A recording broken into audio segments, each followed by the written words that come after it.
Welcome back, my friends, to the Sweet Spot, where IT leaders share the insight with other leaders and others that want to lead. My name is Carlos Vargas. Wait a minute. There's not two of us. There's three. So we have Howard and Paul, but we also have a guest. So good morning, good afternoon to everybody. Hey, everybody. Good morning. And so who is our guest this week? Jeff, you want to? I think the audience at this point either knows us or is tired of us talking about ourselves. So why don't you give us a little intro? Absolutely. So hello, everybody. My name's Jeff Shupak. I am president of a company called Project and Team, and we help organizations scale lean, agile, and DevOps practices. Generally, those organizations are fairly large and are having challenges dealing with the complexity. And so we help them think a little bit differently. What level of maturity is the sweet spot? Like, is it I'm level 3 and I need to get a level 5? I've never heard of DevOps. I need introduction. Or I've mastered the skill set and now I need to tweak it. What's the best place for you guys? It's going to be fairly, I'd say it lands in probably 3 areas. All of, I would say, are pretty early on the whole Jeffrey Moore crossing the chasm. I would say it's organizations that are highly regulated or compliance driven. So there's a lot of reasons why they can't just apply a practice that's been a success pattern for somebody else. A lot of them work across large geographies, and a lot are working in cyber physical, so hardware inclusive, where it's not as simple as feature flags or these sort of things. And so the question becomes, well, how do we get a bit creative with the intent to do that at scale? Specifically in the hardware domain, gets a little challenging. So I'd say they're all relatively new to getting into it, but understand the need to change. Nice. So I need to say something. I love the library and the ladder going up. So I got a story behind the ladder. Always as a kid, I always wanted they're called Cotterman ladders, I guess. I always wanted a ladder. And so Borders Books a few years ago closed near us. And so I go down to Borders Books. I'm like, I wonder if I can get a ladder. They're like selling all the furniture and everything. And sure enough, they sold me a ladder and the rail that goes along it. And I absolutely love it. I still have a sign. I don't know if you can see it, but it says staff use only on it. It's literally as is from them. I did have to trim the top. I probably don't need a ladder, but I kind of need a ladder. So did you that's the story of the ladder? Like, absolutely. They didn't even know what price to put it at, Paul. I think I got it for like $10. They're like, well, just get out of our store. Stop asking for our furniture. Yeah, that's awesome. Just wait outside at the in the garbage depot and they throw it out, grab it. Right, it's exactly it. And so yeah, no, I love it. I feel complete. So before we started recording, we kind of took a trip down memory lane, and I mentioned that our first ever podcast, which was audio only, we did in Tokyo, and we were staying at the Prince Hotel, which of course is a Marriott because we're Marriott people, and Prince Sakura. Yep. We were sitting in the little garden at a bench and kind of recorded. But we did something else that week. We went and visited the mouse, like we try to do whenever we're in a place that has such a thing. And that was like probably top 3 visits to the mouse in my entire life. So let me paint the picture. There's like, let's say 10 of us, and we're all middle-aged executives, nerds who've been around a long time. Right? There's nobody that's new to what they do. Grizzled veterans. Sure. That wasn't where I was going. Kind of arrogant dicks. You know what I mean? Like we're all middle-aged. We're all very much kind of heads of household, you know? And so we're at Disneyland and nobody listens. There's no kind of group thought to it. Right? And you'd be walking along and one of them would just go shiny and veer. And in any other park, that would be it. You just wouldn't see them again until the end of the day, right? I guess we'll meet you when we leave at park exit. I don't know how that's going to work. But because it's Tokyo and we're all Westerners, it was like, oh, crap, where did Jeff go? And then see people, small person. Oh, that's Jeff. Especially since at least 80% of a park like that is groups of female students all in uniform, like groups of 30, and they're in clumps, right? So it's easy to tell a group of female students against anybody else in a crowd. It's always easy to find. Yeah, but it was absolutely hilarious to take a trip through the park. You know what I mean? Like, oh crap! A member of our party just decided they didn't want to be a member of the party anymore and wandered away. How different is okay, no problem. Tokyo Disney from Tokyo or Disney Paris or Disney World? I've never been to Tokyo Disney. So it's interesting. Half of every ride is in English and half of every ride is in Japanese, with one exception. They have this Crunch experience or whatever, the turtle from Turtle Talk with Crush. Finding Nemo. Yeah, Turtle Talk with Crush, which I ended up somehow wandering into by myself. Right, I got to it before everybody else did. I ended up wandering in by myself, 100% in Japanese. There was no moment of it in English, not one single solitary thing. So I just sat there the entire time giggling. I had no idea what was going on. I was the only single adult in the room. Like, it was definitely skewed towards very young children. Supposed to be interactive. And of course, there I am, couldn't understand a single solitary word, sitting right in front. The show, right? The show is a screen, and behind there's somebody with a voice who is Crush, who's interacting with the kids that are in front. The parents are sitting on the stools behind. The whole goal is to interact with the kids, right? But every so often they'll pick out an adult and ask questions of the adult. And I'm assuming Howard was unique in that room. Did they pick you out to ask you a question at all, or no? Did they make an assumption you weren't going to interact? No, there was kind of a point, and then some words, and then I just kind of looked around, and then they were gone.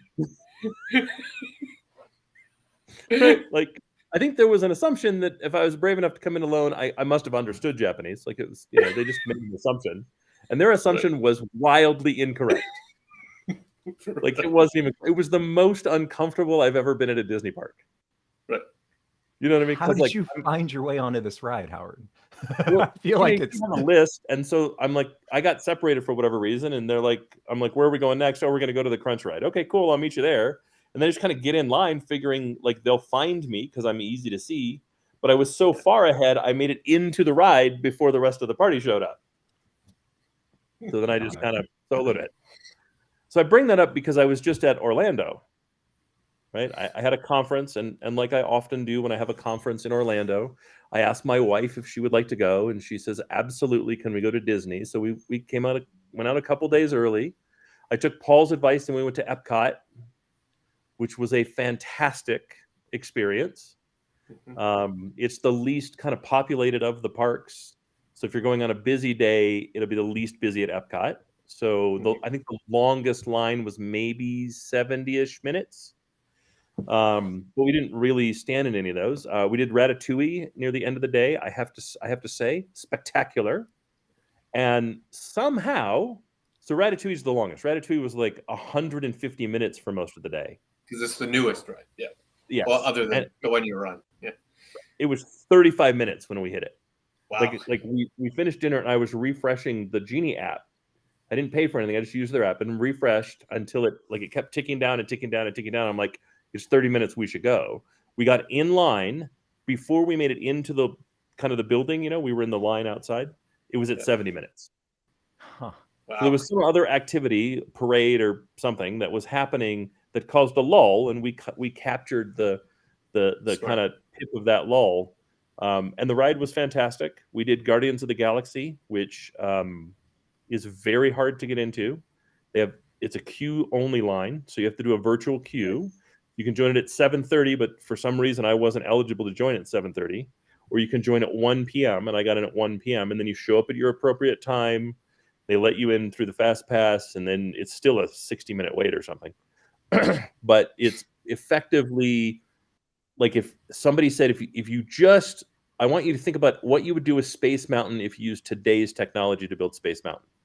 And that's what they built, and it is phenomenal. They pulled out every technology stop they possibly had. So it's a high-speed roller coaster where the cars spin on a horizontal axis in addition to moving forwards and backwards.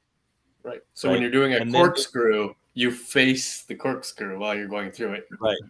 It's pretty awesome. So it's a total trip. So you kind of move, you almost move in three directions, right? You move right, left, up, down, forward, back, and then rotate on an axis, right? Thankfully, I don't get car sick, so I was good. And then they've got like 16 different types of projector that they use to tell the story as you go through it. Yeah. So it's an amazing ride. Super happy. I'm a big Space Mountain fan anyhow. So this was like Space Mountain for a whole new generation, right? I don't think you could come up with a ride that's much more up my alley. And it's Marvel, and I'm nerdy that way, right? Then the next day we did Hollywood Studios, which if you haven't done, has the Star Wars experience crap with it, which I'm a big fan. I'm not a big fan of going into the cantina and spending $50 on 2 drinks in 15 minutes. Like that one was kind of rough for me. You know what I mean? At the same time, it's pretty cool. Right, it's not the Mos Eisley Cantina. It's a newer generation of cantina, but still that same feel. All the drinks are thematic, right? But it's so much an experience that they know they can charge you whatever they want. And you're going to pay it, and they shuffle people through so fast that you really don't get much time. And I don't know how you could afford to spend much time. You know what I mean? 2 ounces of liquid is $25. Yeah, you didn't build a lightsaber, fortunately. Well, first off, I couldn't get a reservation, and second, I kind of don't want like my own lightsaber. I prefer someone else's. I have Rey's in the other room, right? You know, and I like Obi-Wan Kenobi's, but I'm not sure it's worth $250. Right. USD. So let me ask you a question. You learn a lot through the whole process of going through the events, going to the conferences. You guys should write a book on how to go to Disney, but that's a topic for another day. It changes rapidly. Like I've seen those lists, and it feels like bringing all that. Corporate actually also need to learn. Yeah, we're not going to win that. So going through some of the rides, what occurred to me is it's the greatest place in the world to be an audience member, right? But we all work in tech. And the tech that they use at the Disney parks has got to the point where it's absolutely bleeding edge, right? They're using Swarm AI, and they're doing it in a seamless fashion, right? They're using autonomous vehicles with Swarm AI in a way that allows them to be super dynamic and make sure that year over year they can change the ride if they so decide, right? They're no longer using full animatronics on all the creatures. The Minnie and Mickey ride, Minnie Mouse and Mickey Mouse are just like, they could be big styrofoam heads. They're just big white heads with a big nose, and they project the face on them, which means I can change the video at any time. I'm not stuck into what did I limit that animatronic to specifically, right? I can change the route. I can change what's being projected on the walls. And as a nerd, all that stuff gets me super excited. Right. But then it occurred to me, I don't know that I want to be responsible for the uptime of systems that serve 1 million people a day in something they may only get to do once in their life. Right. You know what I mean? Like it would crush me. Availability versus performance has higher stakes than random corporate IT job. Well, even not random corporate IT job, right? But if you think about it, like most people, we're very lucky. Most people get to go to Disney once in their life. Right. I don't want to be responsible for costing that child their once in a life shot at that Mickey ride because it was down. Right. Or the teenage boy who's been a Star Wars fan for their whole life and they couldn't make it on Millennium Falcon because it was broken, because it was down, because it had some issue, because it had some delay. Right.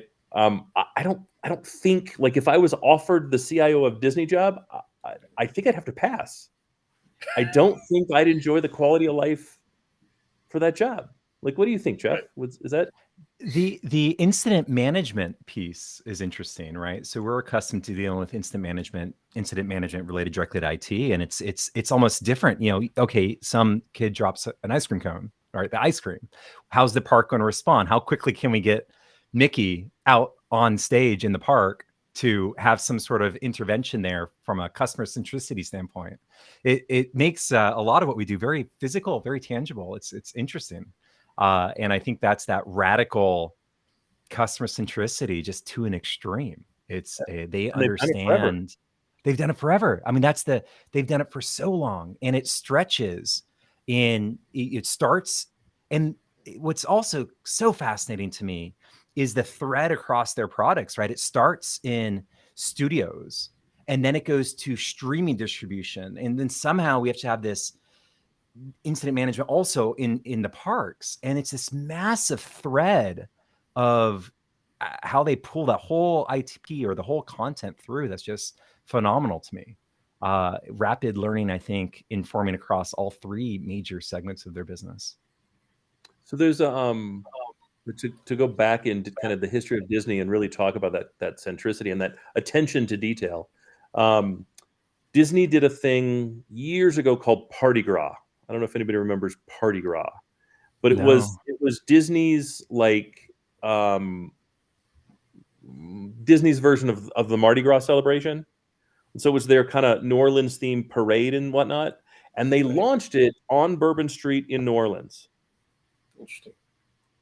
They showed up 6 months before, not just to kind of prep, but they paid people to climb down in the sewer and clean out 300 years of garbage so that for two reasons. First, so the city didn't smell nasty, but second, so that it rains a lot and they didn't want any puddles or flooding to occur, and they wanted to make sure that all the sewers worked correctly. Nobody would do that. Like no other company is showing up 6 months early for a 3-day launch so they can plunge the sewer of a 300-year-old city. But Disney felt that if they didn't do that, the risk to the experience would be something. Yeah, there we go. There's Party Gras. Would be something that they didn't want, their fans to experience and didn't want to be associated with. And I was lucky enough to go to New Orleans for the first time after that, and they were talking about that experience and how much nicer the city was. Right? How much nicer Bourbon Street was. For the first time in anyone's life, the sewers actually worked. Like the drains on the street actually drained water quickly. Right? It didn't continue to smell like vomit and urine on Wednesday when it was deposited on a Saturday. Right. You know what I mean? And nobody does that. Nobody has that level of attention to detail. Is that learning, something that they learn to do? Or is that something that they just do it and somebody just, let's do it? There's a article that a friend of mine, Luke Holman, had me read from Harvard Business Review, and it cites Disney, and it's called The Theory of the Firm. And the premise is care less about your competitive differentiation and more about how you're going to grow. And they outline 3 points, and it's really hitting a lot on Disney. The first is foresight about an industry's future, which I would argue is kind of the win. The insight into which capabilities can optimize your future, and the cross sight into what assets can be configured to greater value. And it's phenomenal. Recommend the article. But it's so clear that Disney has done that by able to reuse their assets, their existing assets, and all of these different capabilities together to expand across so many product lines. I don't know of another company that does that quite as clearly. And you see it. You see the same IP, the same assets utilized with their unique capabilities manifesting itself across all their product lines. I mean, the parks are a perfect example of bringing to life studio. And it used to just be you went to a cinema and you just see the movie and that was the thing. Maybe you had a few toys, but here they just used the comment Howard earlier about how Guardians of the Galaxy is just gathering a different set of assets, but even more capabilities they've learned that they're able to apply into this new ride. And the trick there then is the foresight about an industry's future. The bets on Pixar, the bets on Marvel, the bets on Lucas, It's some significant foresight, and the capability to actually acquire those assets is just phenomenal. I don't know of another firm that's been so successful. But I'm not sure they cared that much about competitive differentiation. Like, they weren't looking at their studio against other studios. They just wanted to build and deliver a good product. And that's the point in the article, Right. is it's less about the competitive differentiation, all about growth, focus on the growth. And so definitely invite our audience to check out the article. It's worth a read, but it's just very interesting. And so kind of going back to Carlos, to your comment about learning, I think it's that you have to have an idea of an industry's future. How's your industry evolving? So you know where you want to rapidly learn to get to. How quickly can we learn to get into that space? And the easy examples are, of course, SpaceX and these other disruptive firms, Tesla. And so I think that's part of it. You have to have the industry foresight, but you also need to know where you excel, where are your capabilities that you're good at, and then what assets do you have that you can push forward. Is how much of that requires kind of a thorough understanding of your audience, of your customer, of your target consumer, might even be a better way to kind of think about it, right? Because I may not, like, if I provide a free service, you're not necessarily my customer, but you would be my target consumer, right? So how much requires a thorough understanding of that to find success? Significant. I mean, it's got to be a ton, but I would argue Disney knows their customer. I mean, that's one thing, that the fact that you spent that much money, Howard, on a set of drinks and you still walked out with a smile, like that is customer centric. Yeah, you do it again. Maybe not stay for 30 minutes, but right. But yeah, I mean, there's very little. I tend to be a pretty picky human, truthfully. Like, there's a whole bunch of stuff I just don't tolerate, and yet I happily stood in line for 90 minutes to go be treated like a rebel spy on Rise of the Resistance. I did it twice in the same day, as a matter of fact. And I do have to say, so we got a slightly different experience than I think most people get on that ride. So the story of the ride is, you're a rebel spy. You start off on a planet, and you have to go from that planet, take a shuttle, and go to another planet and carry the Death Star plans with you. As soon as you get into space, the New Order shows up with a Death Star, pulls you into a tractor beam, and the door is opened, and now you're on board the loading dock, and you're being interrogated. And so they bring you right out, and there's like 60 stormtroopers. We need a spoilers tag on this, Carlos. I feel like there's got to be like a proper spoilers warning here. And you've only described a third of the ride so far. Yeah. Then they start breaking you up into groups that are going to be interrogated.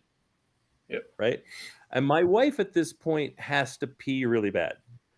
The whole time we're walking through the line, she's like, "Oh my God, I hope this is almost done. Oh my God, I hope this is almost done." And so we get to that, and she's like dancing. And I'm like, is it really bad? And she's like, "Yeah." So I call someone over, and they're like, "Do you wish to give us the plans to the Death Star?" She's like, "I have to go to the bathroom. I'll give you anything." Excellent. We've broken you. And they stay in character. And every single other Disney employee that we pass that's in New Order gear, they say, we've got one to talk. They escort us to the bathroom, then they escort us back, and they say, "This one has some interesting things to say. Put them at the front of the line. They're going to need to see an interrogator immediately." You know what I mean? They stayed in character and made just that interruption part of the ride, part of the story, part of the kind of excursion. And it's just a level. I don't see anybody else doing it. I don't see anybody else kind of taking it to that level. But they also so thoroughly understand their customer and thoroughly understand the product that they're selling. The product that they're selling is emergent. The product that they're selling is kind of that fantasy, right? And how do you make that fantasy work with 100,000 people a day? Well, you make it work by doing things like that, by doing small things that have such a big impact. So I bet, and I don't know this, but I think what they've done there perhaps is decentralized the decision making down to the individuals doing it, to have the power and the authority to focus radically on the customer experience and deviate. I doubt that was pre-designed. I mean, at some point it's become a pattern that they just do. But the very first instance was rapid learning by the person doing the work say, hey, I got a good idea. I got an innovative way to delight this customer that we can learn from and put into place.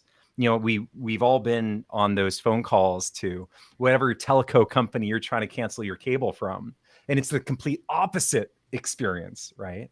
And I think there's something around management encouraging they call it magic, but the magic creation for the guest experience, and decentralizing that to empower its employees to do that. And it's funny because I always think of Disney as a very conservative and constrained and managerial approach company. But I think in this area, you may have experienced something that was radical innovation at a individual level that they've scaled. Well, but Disney also does that in a very specific way. Every employee that you will interact with at a Disney park is not an employee. They're a member of the cast. And that's a very important distinction. Like, you have to audition. You don't apply. You also have to audition to become a member of the cast. They look at it as an enduring piece of theater. And that's kind of how they approach that. And part of that has to be, okay, someone's going to do something that you don't have a script for, right? Just like you're on stage and somebody skips a line or messes up a line, what do? How do you recover? How do you can't break. You can't just go, dude, that's not the line. Like, you have an audience in front of you. Yep. Right. And I think part of their logic behind you're a member of the cast is you can't break the fantasy, but you have to incorporate the changes that occur. You have to incorporate the little pieces of chaos that show up on a day-to-day basis and continue to maintain the fantasy, and will enable you to do that within the context of your role. That culture is rare, I think, in a lot of the large organizations we work with. And they've enabled that type of innovation on the fly as needed by putting guardrails around it, loosely coupled architecture, if you will. And it shows up in the culture. It's awesome, radical customer centricity. Some of that is a misinterpretation of what quality means, right? Mm-hmm. Quality, in some respects, is defined, especially in IT, as consistency. Do the same thing over and over again, and you will have this exact same availability and performance. Whereas that's not true in everything. Like, it's not true in the Jungle Cruise. The Jungle Cruise, they give you a third of the jokes. The rest of the jokes are things that are coming from you, which is why every time you go on the Jungle Cruise, it's a little bit of the same, but it's a lot different every time. Every single skipper. In fact, every time the skipper goes around, they have another set of jokes in their head that they're going to use, right? So it's only because of that do people constantly go on that every so often, because they want to experience some new set of jokes that they think is hilarious or not, right?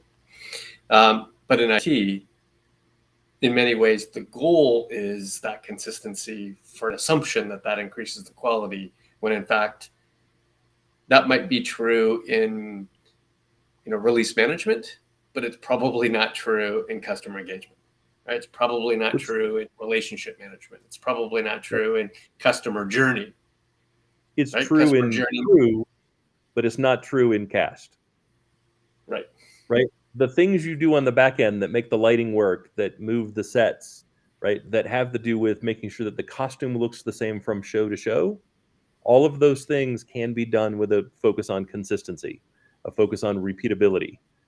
But the things that are cast, the things where you're interacting with the audience, have to have a level of freedom to them, have to have a level of enablement to them, have to have a level of autonomy to them that say, this is your role and this is how your role should act. Go with God, my son, and make that work. Like, your goal is, the goal of a Disney cast member is to make that the most memorable experience you will have ever until you come back and see us again. And if that's never, if you come one time, this is the story you will tell your children. This is the story they will tell their friends, right? And yet, to Jeff and Paul's point, we don't do that, right? We don't enable the people that do relationship management. We don't enable the embedded technicians, the embedded engineers, the embedded developers to carry that level of customer centricity, customer value, personalization, and autonomy with them, when in fact it makes all the difference in the world. Right? The hardest thing to do is acquire a customer, and yet the second you talk to customer service, it's like they're trying to not make you a customer again. right? It's true that we don't have this cast and crew differentiation in IT. That is never a topic to be had. It's all about maintaining your standards, right? Red, green, yellow in the projects, or blinking lights in the data center. It's very rarely saying you have a different set of OKRs than you do, right? We all have the same OKRs. So how do we bring that? How do we bring that concept? Is that something that is even achievable in our world? Of course it is. Of course it is. But I think it has to do with, like, there's this concept of must be done. These are the projects that I've committed to. They must be completed by the date to which I've said they'll be completed, regardless of anything else. And we see it as a failure every time there's a push. But every time there's a push, there's a real world reason for that push. And they're almost always reasonable, right? It's almost always somebody got sick for 2 weeks. I'm dealing, I'm dealing with a few enduring kind of medical issues from key people in my organization, right? And things push. Well, they push because humans are involved, and we're humans. And yet our failure to maintain that cast and only allow for crew means we never make that personal connection that allows for that forgiveness, that allows for that empathy. Right. So of course, I think it's easy to fix. I think we just say, the goal is customer centricity. And in order to do that, we must be empathetic to what the customer is going through. And thus you must have the autonomy to within some kind of loose boundary, to make the customer satisfied with the service that we promise to provide, and accepting of our limitations in the same way we're accepting of their limitations. So you can and learn it's more than to present. crew, but how do you learn to be cast? Like, it's very easy to create a program crew, right?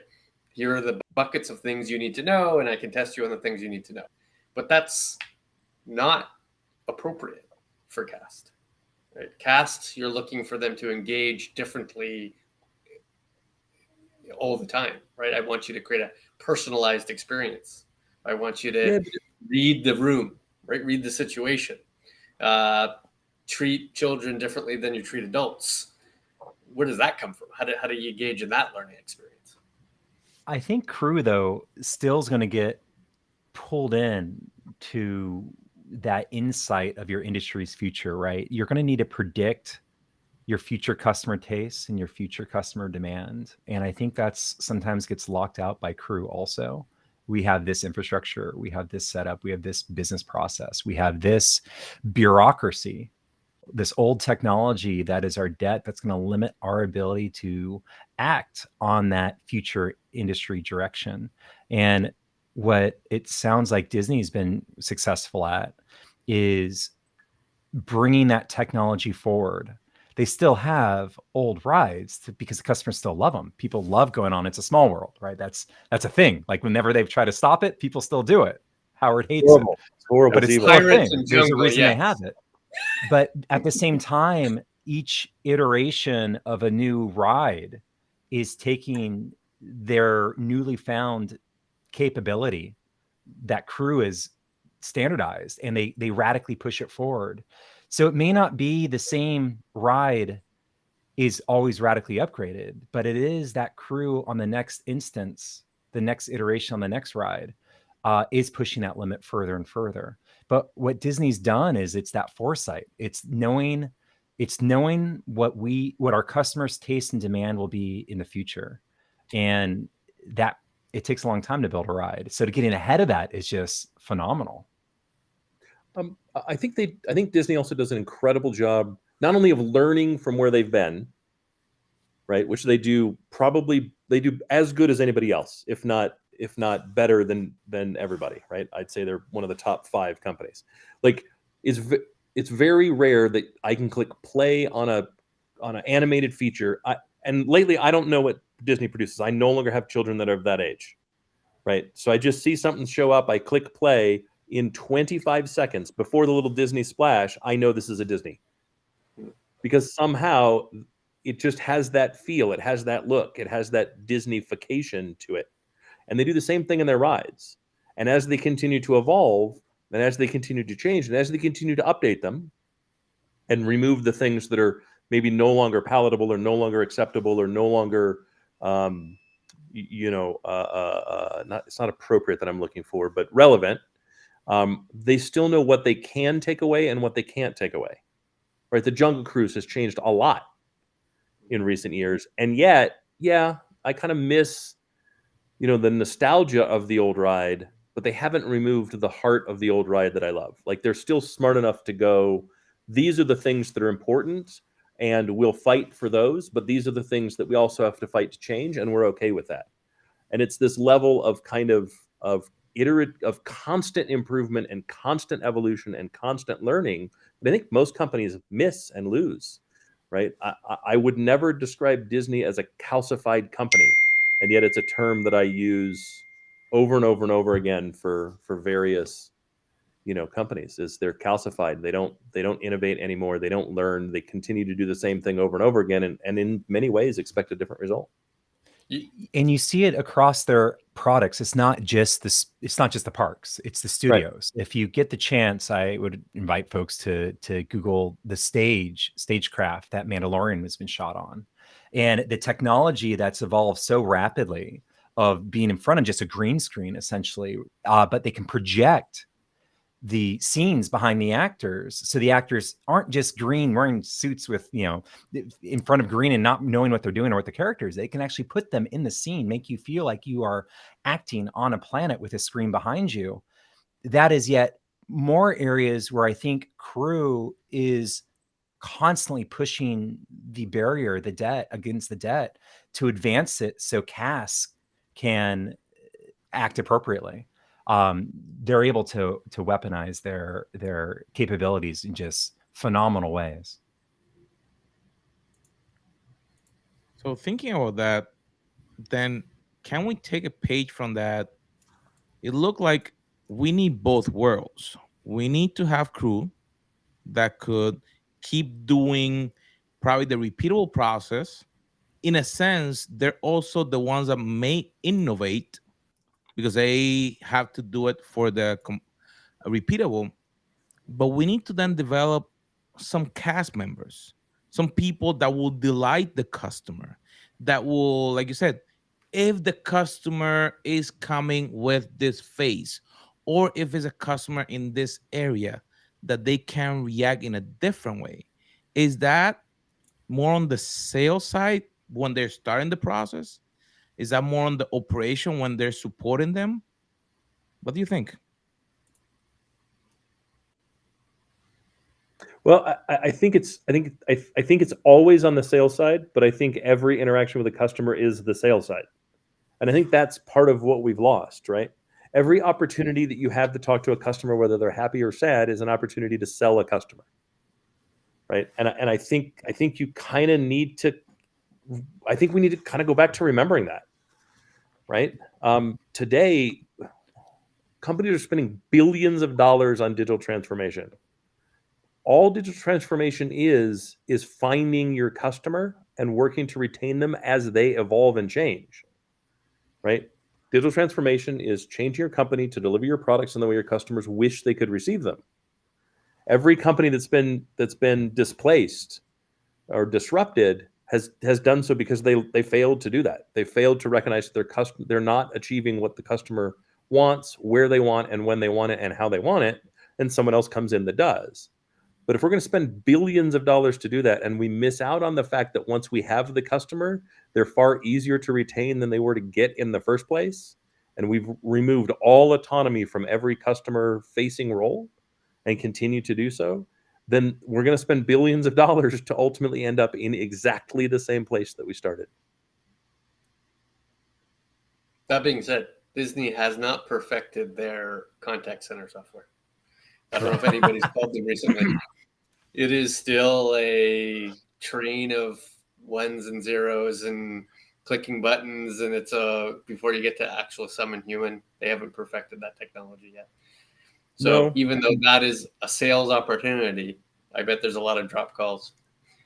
Oh yeah. Yeah, and I was very, very upset going into the park, going into Epcot, not being able to have joined the 7:30 virtual queue because I set an alarm. I woke up. Right. I logged in or 7 o'clock. I logged in exactly on time, only to be told that for some reason I didn't qualify for that queue. If I didn't qualify for the queue, you could have told me before. You could have said you only qualify for the 1 o'clock queue. You could have set an expectation because you control the digital data. And then you probably should have told me why I didn't qualify.